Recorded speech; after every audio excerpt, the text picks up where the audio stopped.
네, 북한 핵무기 개발 돈줄이 된다는 이유로 우리 정부가 개성공단 문을 닫은 지 내일이면 1년이 됩니다. 지금 개성공단은 어떻게 됐을까요? 또 다시 기계가 돌아갈 수 있는 날이 올까요? 자, 통일부 담당하는 이선아 기자와 함께 기사에 다 담지 못한 이야기 좀 나눠보겠습니다. 자, 이선아 기자 나와 있습니까? 네, 연결돼 있습니다. 네, 자, 먼저 개성공단이 요즘 어떤 상태인지부터 좀 얘기를 해보죠. 지금 공단에 가볼 수는 없는 상황인 거죠?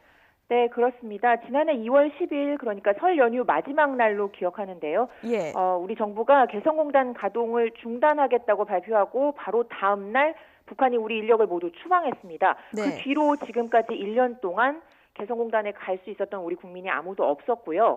지금은 이 경기도 파주에 있는 도라산 전망대 공단에서 한 6km 정도 떨어진 위치인데 거기서 개성을 바라보는 수밖에 없습니다. 그 화면에 보시면 약간 뿌옇게 개성을 볼 수가 있는데 이 원래 깨끗하게 보이는 날이 1년에 며칠 안 된다고 합니다. 그래도 저희는 그래도 행운이었는데요. 약간은 이 뿌연 개성의 모습을 볼 수가 있었습니다. 그 가장 고층 건물이 개성공단 관리 인력들이 있는 지원센터입니다. 그래서 어디가 공단인지 한눈에 알아볼 수가 있습니다. 또 주변에 공단 북측 근로자들 숙소가 있고 또 개성의 일반 마을들도 보였습니다. 숙소에서 공단까지 하루 2번씩 이 통근버스가 출퇴근을 시키느라고 오갔는데 그 길목도 비교적 잘 보였고요. 또 북측으로 넘어가는 북한 군인들 초소도 보였습니다. 도라산 전망대에 근무하는 헌병한테 설명을 좀 들었는데 이 개성공단 문 닫은 뒤에 개성 주민들의 뭐 이렇게 특이한 사항이 발견된 적은 없었다고 합니다.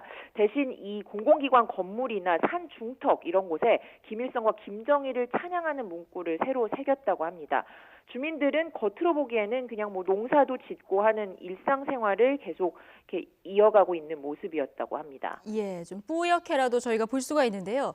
그런데 이선아 기자가 앞서서 그 리포트를 만들었는데 계속 화면에 같이 다니는 분이 있더라고요. 그 남성분은 누구십니까? 네, 그 개성공단이 한창 돌아갈 때 안에 있는 건축과 설비 유지 보수업체를 운영하시던 분입니다. 협력업체라고 하는데요. 예. 지금은 이제 공단 문이 닫혔으니까 완전히 일자리를 잃고 또 하루하루 일용직으로 생계를 이어가시는 중입니다. 예. 취재진의 부탁을 받고 기꺼이 이제 도라센 전망대를 같이 가주셨는데 보시는 것처럼 아주 가까운 거리입니다. 매일 출퇴근하던 그 일터전을 차로 5분이면 갈 수 있는 거리인데 이렇게 바라만 봐야 한다 그러면서 굉장히 착잡해서 말을 잇지를 못하시더라고요. 예, 일터가 지척인데 갈 수 없는 상황이니까 얼마나 답답하시겠습니까? 자, 이 개성공단에 일이 생길 때마다 국내외 취재진이 모이는 곳, 바로 도라산 출입사무소 아니겠습니까? 자, 이선아 기자가 어제 이 출입사무소에 다녀왔는데 1년 전하고 비교하면 분위기가 좀 어떻게 달라졌습니까? 네, 사실 1년 전은 철수하는 그 인력과 차량들 때문에 정말 이 피난길을 방불케 하던 모습이었습니다. 그게 저의 도라산 출입사무소에 대한 마지막 기억이었습니다. 예. 어제 다시 갔을 때는 그야말로 적막강산, 이런 표현이 딱 맞지 않았을까 싶습니다. 이따금 관광버스가 들어오기만 했고요. 그 공단이 잘 돌아갈 때는 하루에도 뭐 1,000명 또 차가 수백 대 이렇게 줄지어서 들어가던 모습을 연출을 했는데 지금은 최소한의 경비 인력만 남아 있습니다. 심지어 이 경비 인력들이 정말 오랜만에 이런 사람들을 본다면서 이 취재진을 반길 정도더라고요. 그랬군요. 예. 그리고 그 관리사무소 안에 식당이 있는데 관광객들과 상주 인력을 위해서 식당은 운영이 됩니다. 그런데 바로 앞에 뭐 간식거리를 팔거나 또 북한산 술, 버섯 이런 기념품을 팔던 매점은 아예 자취를 감췄습니다. 잠시 문을 닫은 것도 아니고 아예 모든 그 설비들을 다 철수를 했고요. 예. 개성공단 금융 관련 업무를 전담하던 우리은행 도라산 지점도 지금은 문이 닫혔습니다. 하지만 이 방북 귀환을 할 수 있던 문도 닫혀 있고 뭐 차량 통과 게이트도 막혀 있었지만 전광판이라든가 모든 전기 시설, 사무실은 정상적으로 운영이 되고 있었습니다. 그러니까 정부가 항상 강조하는 게 개성공단은 폐쇄가 아닌 일시 중단이다 이렇게 얘기를 하는데요. 그래서 네. 이 출입사무소에서만큼은 일시 중단이구나 이런 점을 상징하는 게 아닌가 그런 생각을 했습니다. 네, 폐쇄가 아닌 일시 중단이다. 네네. 자, 이런 것들을 느낄 수 있었다. 이런 얘기인데요. 남북 관계도 지금 남북 관계지만요. 공단 입주 기업들은 그야말로 지금 생업을 한순간에 잃은 거 아니겠습니까? 1년이 지나도 지금 보상 문제 여전히 말이 많은데 지금 손해본 거에 비해서 정부가 너무 보상을 적게 해줬다. 지금 기업들은 이런 입장 아니겠습니까? 네, 그렇습니다. 어제 홍영표 통일부 장관이 이 재기에 성공한 개성공단 입주 기업을 좀 둘러보고 그랬어요. 격려를 했습니다. 예. 그런데 이런 업체들은 사실 생산시설이 공단 안에만 있었기 때문에 시쳇말로 정말 맨 땅에 헤딩을 해야만 다시 사업을 할 수가 있었던 상태인 거죠. 근데 1년 동안 노력을 해서 겨우겨우 재기를 했습니다. 하지만 이런 업체들은 그나마 내공이 있었기 때문에 이렇게 할 수가 있었던 거고, 예. 그 입주 기업이 원래 123곳이었는데요. 이 중에서 지금도 사업을 유지하고 있는 곳은 80곳이 안 됩니다. 그리고 완전히 사업을 접은 곳도 10곳 정도가 있습니다. 예. 그리고 또 여기다가 이 협력업체라고 해서 아까 말씀드렸던 그런 입주업체들 지원하는 기업들, 이런 곳은 애초에 처음에 정부 지원 대상에 포함도 안 됐었어요. 예. 하지만 이제 계속 그 개성공단 업체들 측에서 정부에 항의를 하고 의견을 피력을 해서 최근에야 이 지원 대상에 포함이 됐습니다. 그 입주 기업들이 얘기하는 피해액은 1조 5천억 정도라고 해요. 하지만 그 정부 보상금은 3분의 1에 그쳤다, 이렇게 주장을 하고 있습니다. 예.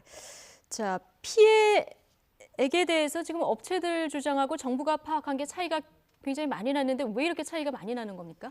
일단 피해 본 사람들은 내가 이렇게 많이 피해를 봤다고 얘기를 하는 거고, 예. 그다음에 지원을 해야 하는 정부 입장에서는 어떤 확실한 증명이 있어야만 지원을 할 수 있는 거 아니겠습니까? 게다가 이 지원금이 세금으로 나오는 거기 때문에 정부 입장에서는 이런 한 장 허투루 지원을 할 수가 없다, 이런 신중한 입장입니다. 게다가 또 더 민감한 문제들이 있었는데요. 인터뷰를 예. 하나 들어보고 얘기를 하겠습니다. 저희가 한 50분의 1도 못 가지고 나온 거죠. 일단 급한 것만 가지고 나온 건데 좀 뭐 가지고 나올 수 있는 시간이 좀 길게 좀 잡을 수 있으면 좋겠는데 지금 당장 내일도 들어가는 게 지금 답보가 되지 않은 상태라서 지금 좀 걱정이 많이 있습니다. 네, 이게 지난해 2월 11일 북한이 우리 근로자들 즉시 추방하고 바로 급하게 나오면서 이제 한 인터뷰입니다.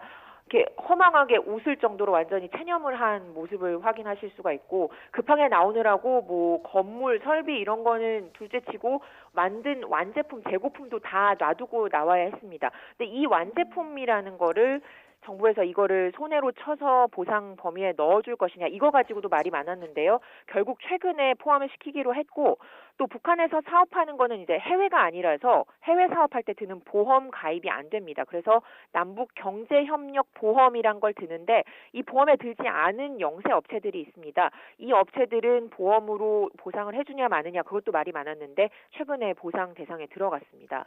예. 뭐 정치권에서는 지금 기업이 이야기하는 손해를 다 물어주기 위해서 특별법을 만들어야 한다, 이런 이야기가 나오는데 지금 정부는 반대하고 있습니다. 지원에 소극적인 건 아니냐, 당장 이런 지적이 나오는데요. 그런 지적을 받을 수 있을 것 같습니다. 정부는 근데 정부대로 또 신속하게 지원을 실행하고 있다고 하는데 기업 입장에서는 이게 하루 시간이 갈수록 손해가 매일매일 쌓이는 거거든요.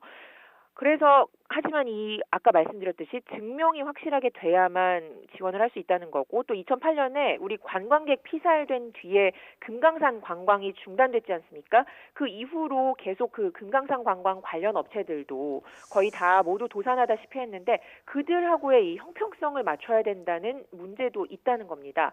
그리고 또 특별법의 경우에도 지금 있는 법들로 충분히 지원을 해줄 수 있기 때문에 특별법을 만들어 봐야 시간만 오래 걸리고 옥상옥이 될 거다, 이렇게 얘기를 하고 있습니다. 네, 옥상옥이 될 것이다, 이런 전망이 나오고 있군요. 지금 뭐 정치권에서는 조기 대선 앞두고 뭐 공단 재가동 얘기가 솔솔 나오고 있는 그런 상황인 것도 같은데요. 뭐 재가동 이런 가능성이 있을까, 현장에서는 또 이렇게 보고 있는 것 같고요. 자, 지금까지 통일부 담당하는 이선아 기자와 함께 기사에 다 담지 못한 이야기들 들어봤습니다. 수고하셨습니다.